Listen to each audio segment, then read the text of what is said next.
ಸ್ನೇಹಿತರೆ, ನಮ್ಮ ಬೆಂಗಳೂರು ಬುಲ್ಸ್ ತಂಡಕ್ಕೆ 3 ಬೆಂಕಿ ಸ್ಟಾರ್ ಆಟಗಾರರು ಈಗಾಗಲೇ ಪ್ರೊ ಕಬಡ್ಡಿ ಲೀಗ್ ಸೀಸನ್ 13ರಲ್ಲಿ ಆಯ್ಕೆಯಾಗಿದ್ದಾರೆ. ಸ್ನೇಹಿತರೆ, ಆ 3 ಬೆಂಕಿ ದಾಂಡಿಗ ಆಟಗಾರರು ಯಾರು ಮತ್ತು ಬೆಂಗಳೂರು ಬುಲ್ಸ್ ತಂಡವು ಅವರನ್ನು ಪರ್ಚೇಸ್ ಮಾಡಿಕೊಳ್ಳುತ್ತದೆಯೋ ಇಲ್ಲವೋ ಎಂಬುದರ ಬಗ್ಗೆ ಇವತ್ತಿನ ಒಂದು ವಿಡಿಯೋದಲ್ಲಿ ನೋಡಿಕೊಳ್ಳೋಣ. ಅದಕ್ಕಿಂತ ಮುಂಚೆ ನೀವು ಸಹ ನಮ್ಮ ಒಂದು ಬೆಂಗಳೂರು ಬುಲ್ಸ್ ತಂಡದ ಅಭಿಮಾನಿಗಳಾಗಿದ್ದರೆ ಇವತ್ತಿನ ಒಂದು ಚಾನೆಲನ್ನು ಸಬ್ಸ್ಕ್ರೈಬ್ ಮಾಡಿಕೊಳ್ಳುವುದನ್ನು ಮರೆಯಬೇಡಿ. ಇವತ್ತಿನ ವಿಡಿಯೋ ತುಂಬ ಇಂಟ್ರೆಸ್ಟಿಂಗ್ ಆಗಿದೆ ಸ್ನೇಹಿತರೆ, ವಿಡಿಯೋವನ್ನು ಕೊನೆ ತನಕ ನೋಡಿ. ಬನ್ನಿ ಸ್ನೇಹಿತರೆ, ವಿಡಿಯೋವನ್ನು ತಡ ಮಾಡದೆ ಸ್ಟಾರ್ಟ್ ಮಾಡೋಣ.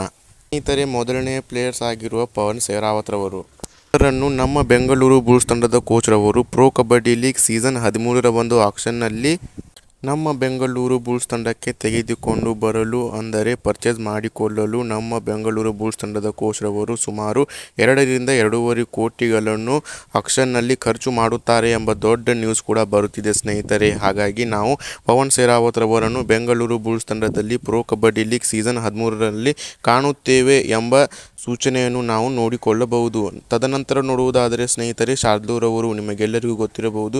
ಶಾರ್ದೂಲ್ ರವರು ಡಿಫೆಂಡರ್ ರೂಪದಲ್ಲಿ, ರೇಡರ್ ರೂಪದಲ್ಲಿ, ಎಲ್ಲ ರೂಪದಲ್ಲಿಯೂ ಒಬ್ಬ ಬೆಂಕಿ ಸ್ಟಾರ್ ಆಲ್ರೌಂಡರ್ ಎಂದು ನಾವು ಪ್ರೊ ಕಬಡ್ಡಿ ಲೀಗ್ನಲ್ಲಿಯೂ ನೋಡಿಕೊಂಡಿದ್ದೇವೆ. ಹಾಗಾಗಿ ನಮ್ಮ ಒಂದು ಬೆಂಗಳೂರು ಬುಲ್ಸ್ ತಂಡವು ಇವರನ್ನು PKL 13ರ ಒಂದು ಆಕ್ಷನ್ನಲ್ಲಿಯೂ ಕೂಡ ಟಾರ್ಗೆಟ್ ಮಾಡಿಕೊಳ್ಳಬಹುದು ಸ್ನೇಹಿತರೆ. ಹೌದು, ನಾವು ನೋಡಿರಬಹುದು PKL 12ರ ಒಂದು ಸೀಸನ್ನಲ್ಲಿ ನಮ್ಮ ಒಂದು ಬುಲ್ಸ್ ತಂಡದ ಆಲ್ರೌಂಡರ್ ಮತ್ತು ಡಿಫೆಂಡರ್ ರೂಪ್ ತುಂಬ ಚೆನ್ನಾಗಿ ಇದ್ದಿರ್ಕಿಲ್ಲ ಸ್ನೇಹಿತರೆ. ಹಾಗಾಗಿ ಶಾರ್ದೂಲ್ ರವರನ್ನು ಪ್ರೊ ಕಬಡ್ಡಿ ಲೀಗ್ 13ರಲ್ಲಿ ನಾವು ನಮ್ಮ ನೆಚ್ಚಿನ ತಂಡವಾದ ಬೆಂಗಳೂರು ಬುಲ್ಸ್ ತಂಡದಲ್ಲಿ ಇವರನ್ನು ನೋಡಿಕೊಳ್ಳಬಹುದು. ತದನಂತರ ಸ್ನೇಹಿತರೆ, ಮತ್ತೊಬ್ಬ ಸ್ಟಾರ್ ಆಟಗಾರ ನಿಮಗೆಲ್ಲರಿಗೂ ಗೊತ್ತಿರುವ ಹಾಗೆ ಅಸ್ಲಾಂ ಇನಾಮ್ದಾರ್ ಅವರನ್ನು ಪುನೇರಿ ಪಲ್ಟನ್ ತಂಡವು ರಿಲೀಸ್ ಮಾಡುತ್ತವೆ ಎಂಬ ದೊಡ್ಡ ಸ್ಟೇಟ್ಮೆಂಟ್ ಕೂಡ ಬರುತ್ತಿದೆ. ಹೀಗಾಗಿ ಅವರನ್ನು ನಾವು PKL 13ರ ಒಂದು ಆಕ್ಷನ್ನಲ್ಲಿ ನೋಡಬಹುದು.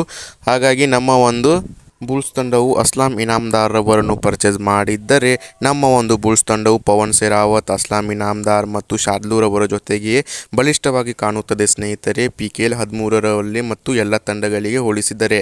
ಸೊ ಸ್ನೇಹಿತರೆ, ನಿಮ್ಮೆಲ್ಲರ ಪರವಾಗಿ ಈ 3 ಸ್ಟಾರ್ ಆಟಗಾರರನ್ನು ಬಿಟ್ಟು ಮತ್ತು ಯಾರು ಆಟಗಾರರನ್ನು ಆಕ್ಷನ್ನಲ್ಲಿ ಟಾರ್ಗೆಟ್ ಮಾಡಿಕೊಳ್ಳುತ್ತದೆ ಎಂಬುದರ ಬಗ್ಗೆ ನಿಮಗೇನಾದರೂ ಅಪ್ಡೇಟ್ ಇದ್ದರೆ ಕಮೆಂಟ್ ಮಾಡಿ. ಹಾಗೆಯೇ ಇವತ್ತಿನ ಒಂದು ವಿಡಿಯೋ ನಿಮಗೆಲ್ಲರಿಗೂ ಇಷ್ಟವಾದರೆ ದಯವಿಟ್ಟು ವಿಡಿಯೋವನ್ನು ಲೈಕ್ ಮಾಡುವುದನ್ನು ಮರೆಯಬೇಡಿ. ಹಾಗಾಗಿ ಅದರ ಜೊತೆಗೆ ಸಬ್ಸ್ಕ್ರೈಬ್ ಮಾಡುವುದನ್ನು ಮರೆಯಬೇಡಿ. ಮುಂತಾದ ವಿಡಿಯೋಗಳಲ್ಲಿ ಸಿಗೋಣ ಸ್ನೇಹಿತರೆ. ಜೈ ಬೆಂಗಳೂರು ಬುಲ್ಸ್.